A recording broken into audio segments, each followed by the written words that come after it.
The privilege of a lifetime is to become who you truly are, said Carl Jung. Have you ever noticed how some people seem to have an almost magnetic control over their environment? Without raising their voice, without explaining themselves, they don't argue, they don't chase, they simply withdraw, and suddenly everything shifts. The energy changes, people start wondering, chasing, doubting themselves. Because when someone who was once available emotionally, mentally, spiritually decides to go silent, those who depended on their presence begin to panic. What if you did the same? What if, instead of responding immediately, you paused? Instead of pleasing, you observed. Instead of explaining yourself endlessly, you simply disappeared. What would change? Who would show their true face? That's the essence of individuation. Jung's term for becoming your truest self, not who the world told you to be, not the persona you wear to be accepted, but the real you, the one buried beneath all the noise. From the moment we're born, we're trained to respond and say yes when we mean no, to smile when we're hurting, to be present for others even when it empties us. And over time, without realizing it, we begin to measure our worth by how available we are to others. But here's the hard truth. Your constant availability is not a virtue. It's a trap, a silent, socially rewarded form of self-abandonment. Because when you are always accessible, always willing, always responding, you become predictable. And anything predictable becomes a tool. People don't truly see you. They see what you give: attention, validation, support. And when you no longer provide those things, they say, you've changed. But what they really mean is, you stopped being useful to me. Carl Jung believed the psyche isn't just a passive thing, it's an energy system. And like all systems, it can be drained, burned out, or hijacked.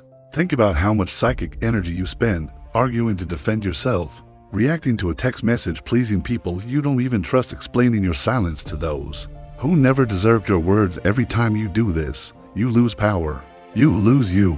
And the more depleted you become, the more easily you're manipulated. Because here's what no one tells you. Manipulators don't need force. They just need your patterns. They study your reactions, your guilt, your need to be understood. Then they trigger you subtly, and you respond right on cue. But something profound happens when you stop playing that game. When you become conscious of your energy. When you stop reacting just because someone else is uncomfortable. When you retreat not out of fear but out of power. The moment you do that, the entire dynamic changes. People get frustrated. They say you're cold, arrogant, distant. But what they really mean is, you're no longer controllable. Your silence takes away their favorite weapon, your emotional availability. Now they're left with themselves. And many can't handle that, because your absence exposes their chaos. Your stillness reveals their noise. Jung once said, we do not become enlightened by imagining figures of light, but by making the darkness conscious. When you stop reacting, you're not being rude, you're becoming aware. You start to notice the manipulation, the subtle guilt trips, the way people drain you and call it love, and you begin to ask yourself the most important questions. Why do I feel responsible for everyone's comfort? Why do I explain myself so much? Why do I feel guilty when I set a boundary? And the answer is often this. You were conditioned to believe that your value lies in how useful you are to others. But the truth is, you don't owe anyone an explanation for your silence.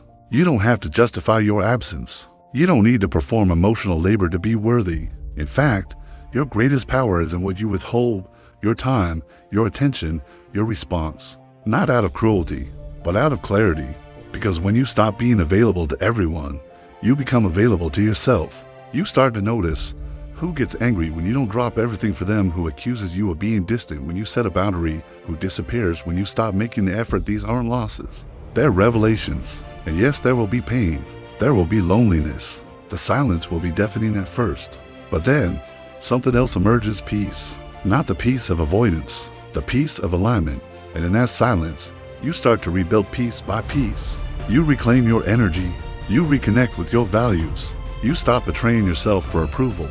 Because the people who love the always available version of you, they never really loved you. They loved the access to you.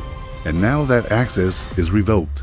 Jung's process of individuation requires this: a period of isolation, a sacred solitude, a return to the self. You become quiet not because you have nothing to say, but because you finally have something worth protecting: your peace, your presence, your power. And slowly, the guilt fades. The need to explain disappears. You start choosing where your energy goes, and more importantly, where it doesn't. You're not cold. You're clear. You're not distant. You're discerning. The world will call you selfish, but the truth is, you've simply stopped giving pieces of yourself to those who only wanted fragments. And in doing so, you become rare, valuable, respected.